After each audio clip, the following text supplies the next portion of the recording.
So yan mga ka-landscaper, yan good morning, update po sa ating ginagawang bench project.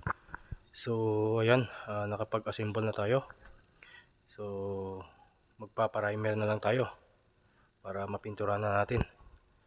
So ayan, tara.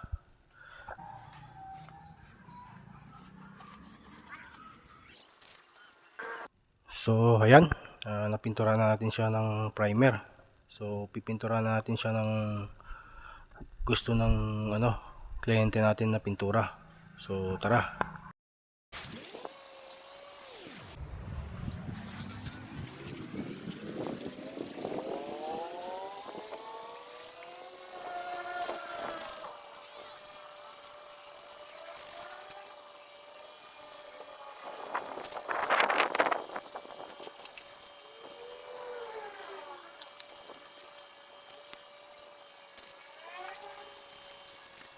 So ayan mga ka-landscaper, yan natapos na yung isang bench na pininturahan. So ito pala yung pintura na ginamit namin.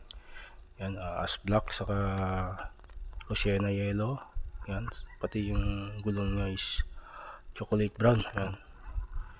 Ito yung yung chocolate brown yan, para sa gulong. So ito yung sandalan niya. Yan, kulay yellow. Rosena. Yan. So sa mga lining niya yan. So ito yung pintura natin na Rosena yan, water base. So ayan, natapos na natin pinturahan yan yung mga bench natin.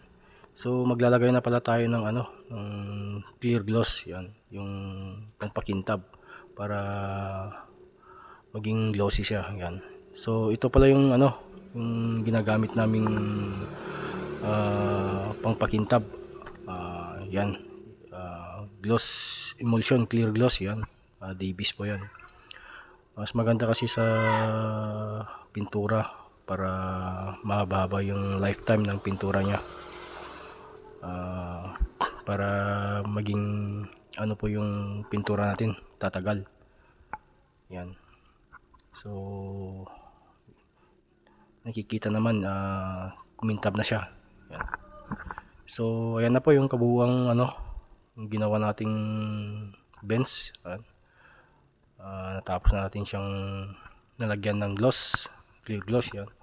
So hanggang dito na lang mga ka-landscaper yan, at maraming salamat po sa pagsubaybay sa aming munting project. So next project na lang po, at maraming salamat. Thank you and God bless sa lahat sa sumabaybay sa amin.